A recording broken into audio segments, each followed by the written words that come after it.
Fran's taping, we'll have an even bigger turnout next year. We'll have to rent a hall next year's. Tu B'Shvat, Rosh Hashanah, Li'al Not, the New Year of Trees, heralds the coming of spring in the darkest part of winter. How can we think of spring? How can we imagine the blossoming of trees which now appear lifeless and dead? The answer provides the key to understanding the existence of the Jewish people during 2,000 years of winter in the Galut, the diaspora. This was a winter which only appeared lifeless. It was actually a period of unique creativity. In this long, challenging winter, we not only preserved the Torah, but created a great legal code, the Talmud. In the steep freeze of 2,000 years, the great centers of Jewish life around the world, from Spain to Vilna, to Cochin, to the Lower East Side of New York, developed and peaked. No wonder that we as a people have the clarity of vision to understand the potential for spring in the darkest depths of winter. No wonder that the visionaries of the Jewish National Fund spoke of land redemption and afforestation, and over 70 years ago, the first forest was planted in honor of Theodor Herzl in Ben Shaman. The land first acquired by the JNF bore the marks and scars of hundreds of years of neglect. Swamps, sands, deserts, and hills strewn with rocks presented the early Holocene, the pioneers, with a seemingly unsurmountable challenge: dry the swamps, contain the sands, transform the desert, remove the rocks, turn it once more into Eretz Sivat Shalav Vajdesh, a land of milk and honey. We have come a long way since the Jewish National Fund first embarked on its work in land reclamation, throughout the length and breadth of the Jewish state. After more than 8 decades of achievement, we are now faced with greater challenges and have set more ambitious goals than ever before. The work is far from complete on the Galilee Mitzvah program or in B'shevat Shalom, the arid desert area in the western Negev, which is home to relocated Sinai dwellers and Israel's pioneers of today. Using ever-advancing technology, JNF is assuming a major role in formulating new ways to increase food production in formerly arable land. Progress in this area may one day provide the solution to the growing tragedy of world hunger. In the Arava, which was once termed uninhabitable, the JNF is breaking ground for the new kibbutzim, moshavim, roadways, and parks. This once bleak region is fast becoming a major source of agricultural produce with a flourishing population. Israel's success story could not have been written without the JNF, and the JNF's accomplishments would not have taken place without the unstinting help of Hadassah. We have supported the JNF's efforts for over 50 years. From the beginning, we understood that the Zionist dream of a secure, productive state requires development of those precious natural resources, land and water. Tonight, in celebrating Tu B'Shvat, let us all reinforce our own connection as Hadassah members with the JNF's ongoing work of turning winter into spring. At worship, we face toward Jerusalem. At Seder time, we call out, next year in Jerusalem. We pray for rain in Zion and celebrated its harvest festivals. We mourned its destruction and wept over its devastation. Our hope was to see the fulfillment of the biblical promise. And I will bring again the captivity of my people of Israel. And they shall build the waste cities and inhabit them. And they shall plant vineyards and drink the wine thereof. They shall also make gardens and eat the fruit thereof. Today we come together to reaffirm our bond with the land of Israel and rejoice in its rebirth. Tu B'Shvat, Rosh Hashanah Le'ilanot, marks the awakening of nature after its winter slumber. As we celebrate the Seder, we renew our pledge to share in the rebuilding of Medinat Israel and make the desert bloom. As we stand before God on Rosh Hashanah to be judged, so, according to a legend, are trees judged on Tu B'Shvat. These sentiments are expressed in this poem by Es Shalom. On the 15th of Shevat, when spring comes, an angel descends, ledger in hand, and enters each bud, each twig, each tree. And all our garden flowers, from town to town, from village to village, he makes his winged way, searching the valleys, inspecting the hills, flying over the desert, and returns to heaven. And when the ledger will be full of trees and blossoms and shrubs, when the desert is turned into a meadow and all our land is a watered garden, the Messiah will appear. Our first cup of wine is white. That'll be your first one on the left. symbolizing the winter and its grape juice. Yeah. As we drink it, we recall that nature has been dormant for these many months, awaiting the warmth of spring in the annual cycle of rebirth. Let us recite together. Baruch atah Adonai Eloheinu melech haolam, borei peri hagadol. Blessed are you, Lord our God, King of the universe, who has created the fruit of the vine.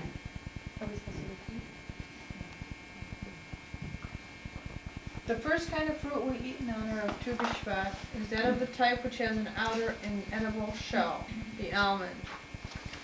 In Israel, the almond tree, Hashkadiah, blooms just about this time. Its white blossoms, tinged with pink, brighten the countryside after the bleak grayness of winter. Israeli children have named it the king of Tu B'Shvat. Let us recite together. Baruch atah Adonai Eloheinu melech haolam, borei peri hagadol. Blessed are you, Lord our God, King of the universe, who has created the fruit of the tree. And it's coming around, everybody can, they're walnuts, you can get almonds. We improvise. I'm sorry, I'm chewing my walnut. That's okay. That's okay. We have drunk of the fruit of the vine and eaten the fruit of the almond tree. Trees nourish us, and we enjoy the fruit of trees that others have planted for us. As others have provided for us, we too have the responsibility to provide for others. Anybody know the song? Is it loose one? Is it this loose one? No, No, it's the on the very last last page. Oh, the last page, stick it together? All I know is the first line. Hashkadiah porachat, hashemesh hasarachat. That's all I know. Does anybody else know the rest? We know a different version. Okay, sing it. The Solomon Shifter, people, come on. השמש פזורחת, ציפורים מבשקות, מבשרות בוחרת. ט"ו בשבט הגיע, חג האילנות, ט"ו בשבט הגיע, חג האילנות. Very nice. In Israel, the Jewish National Fund has been planting trees for over 80 years. It planted so that future generations could benefit from them. It has made the desert bloom and turned the barren wastelands into green forests. Jews, wherever they lived, shared in this mitzvah of rebuilding the land by planting trees in Medinat Yisrael. We of Hadassah have also planted trees. May they all flourish and be a blessing for all. Our second cup of wine is white but tinged with red. It symbolizes the beginnings of springtime and the earth's reawakening. In Israel, pink and white flowers dot the hills and mountains at this season of the year. Let us recite together. Baruch atah Adonai Eloheinu melech haolam, borei peri hagadol. Blessed are you, Lord our God, King of the universe, who has created the fruit of the vine. The second type of fruit we eat in honor of Tu B'Shvat is one that has an inner pit which cannot be eaten, the date. When the Bible spoke of a land flowing with milk and honey, he referred to the honey from the date palm, Tamar. Israel is like the date palm, of which none is wasted. Its dates are for eating, its lulavim are for blessing, its fronds are for thatching, its fibers are for ropes, its webbing for seeds, its thick trunk for building. So it is with Israel, which contains no waste. Passing it around.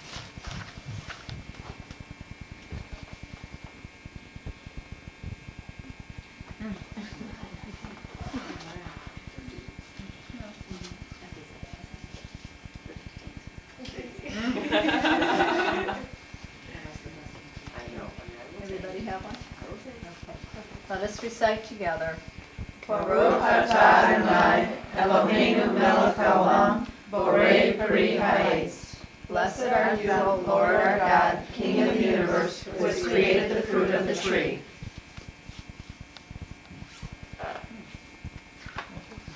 This one I know. Take it away. Figs and grapes forever. Now it's carrots, the Helen doesn't like I don't think I've had mine. Come on, Solomon Shifter, people. No, this was going to be ארץ זבת חלב, חלב ודבש, ארץ זבת חלב, חלב ודבש, ארץ זבת חלב. חלב ודבש, ארץ זבת חלב. חלב ודבש, ארץ זבת חלב. זבת חלב ודבש, ארץ זבת חלב. זבת חלב ודבש. Our group is not known for carrying a tune. We're supposed to have wine, supposed to loosen it. Yeah, right. Okay. Our third cup of wine, mostly red but with some white, represents the full arrival of spring. The red tulip and red buttercup spring up in Israel and brighten the countryside. As spring arrives, the soil is warmed and softened. Let us recite together. Baruch atah Adonai, Eloheinu melech haolam, borei peri hagafen. Blessed are you, Lord our God, King of the universe, who has created the fruit of the vine.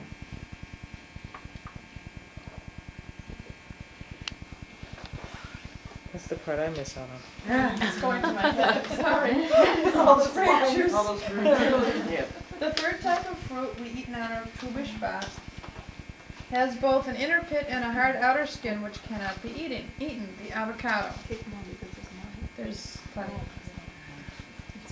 Let us recite together. Baruch atah Adonai, Eloheinu melech haolam, borei peri hagafen. Blessed are you, Lord our God, King of the universe, who has created the fruit of the tree.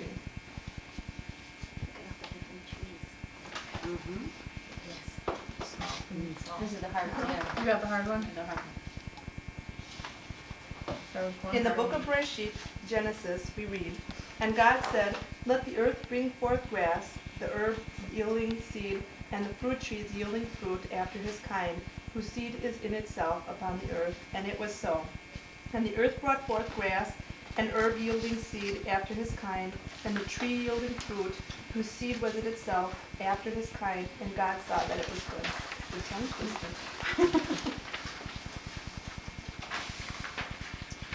God created the tree for man's benefit. Therefore, it is man's obligation to uphold and preserve this legacy for future generations. The tree establishes a living link between man and nature. This poem by Rachel speaks to us in its simplicity.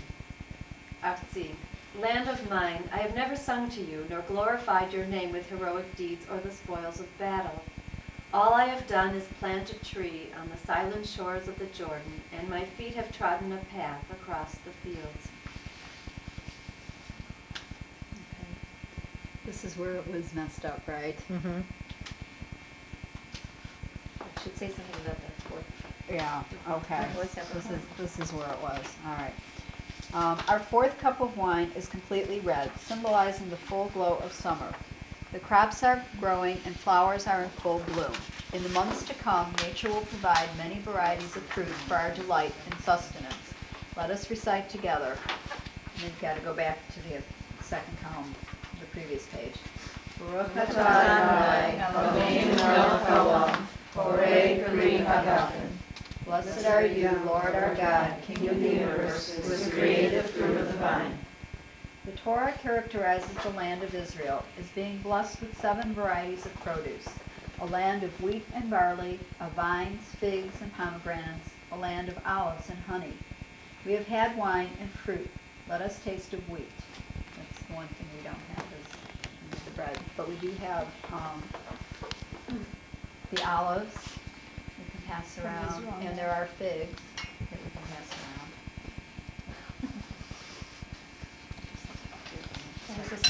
We'll have to change that though. Well, it's for created various kinds of food.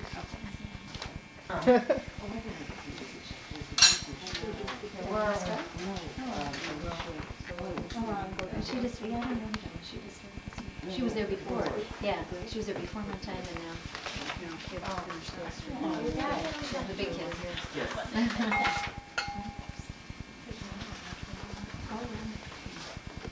Number 2? Yeah, number 2. Where are we? Okay. Praise the Lord, O Jerusalem, praise your God, O Zion. For he hath strengthened the bars of thy gates, he hath blessed thy children within thee. He maketh peace in thy borders, and filleth thee with the finest of the wheat. Why is the Torah compared to a fig? Because every fruit has in it something inedible. Dates have pits, grapes have seeds, pomegranates have skin. But every part of the fig is good to eat.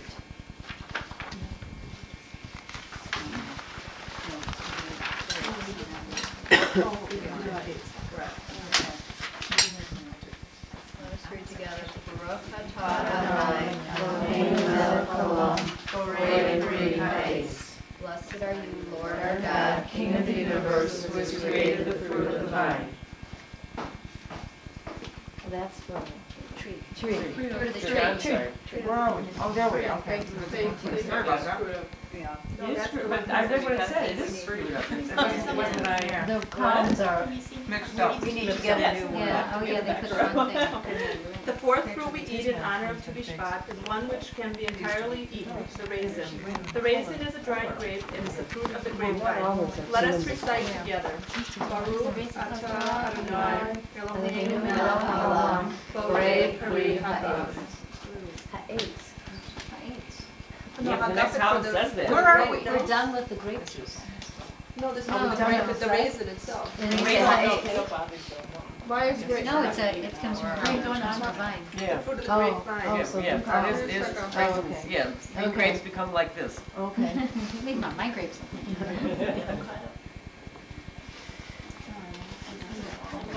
I know. Yeah. Right. But every person shall sit under his or her vine and fig tree, and none shall make him afraid. For the Lord of hosts has spoken. Do some editing. And they shall build houses and inhabit them, and they shall plant vineyards and eat the fruit of them. They shall not build and another inhabit, they shall not plant and another eat. For as the days of a tree are the days of my people, and mine elect shall long enjoy the work of their hands. May it be your will, O God of us, God of our ancestors, that through our eating of the fruits which we have blessed, that the trees of Israel will renew themselves by blossoming and growing. May the trees we have planted in Israel add to the beauty and blessing of Zion. We pray that this Seder celebration of Tu B'Shvat will inspire in us a deeper sensitivity to nature's gifts. May the day soon come when we can plant a tree ourselves in Israel in fulfillment of the commandments. And so we give thanks to God. Borei ha'etz, borei b'ri ha'etz. He createth the tree, and he createth the fruit of the tree. Next year in Jerusalem.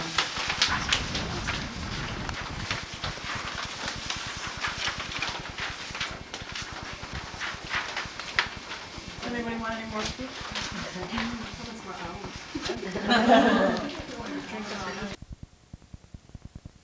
Which will be on April 21st on a Tuesday during Passover, which is a delightful time to have a luncheon of that kind because when can you go out on Passover? So when you get your invitation, please consider coming. It is really great. Now, I come to the part of the program, which is always a delight for me, because I get to introduce to you more formally the membership vice president of the Chicago chapter Hadassah, Dory Wogel. She's going to tell you just a little bit about Hadassah in a most unique way. Dory is dynamic, energetic, talented, and very, very bright young woman. My pleasure to introduce to you Dory Wogel.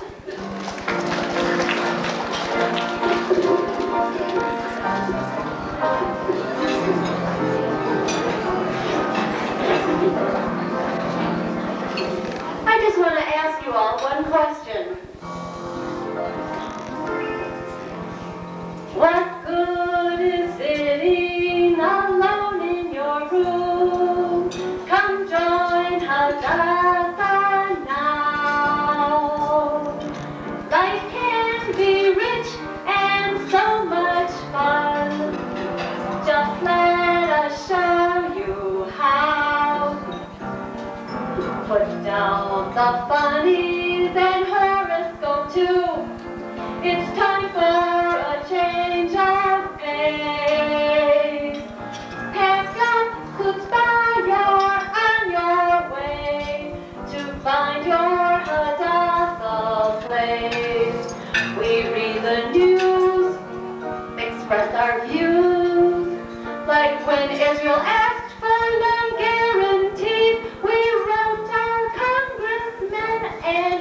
church, please.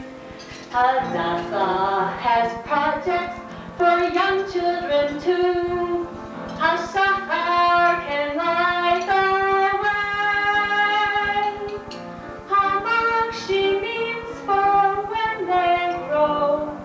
Right here in the USA.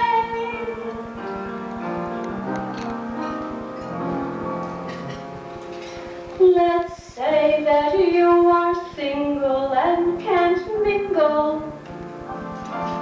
You need a little jingle for that tingle. A friend schleps you to an Hadassah meeting. Next you find for president you are competing.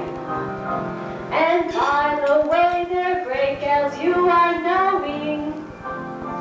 We'll joke and tease while two you skills they're showing. Like making tofu loaf for 45. All the wonders you will know to be alive.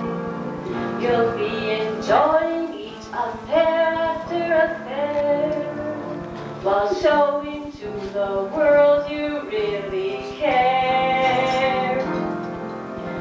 So just stop the blues from clouding your mind. There's so much to seek and find.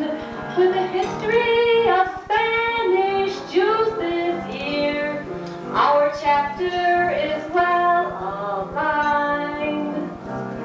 And each month a magazine each member gets with a variety of news and views. Medical, political, and parenting, whatever you'd like to choose. As for the land, we give our hand in training lots of Russian olives and Ethiopians with their new dream. Our two teaching hospitals save many lives, transplanting a liver recently. You can be part of these miracles for $25 annually.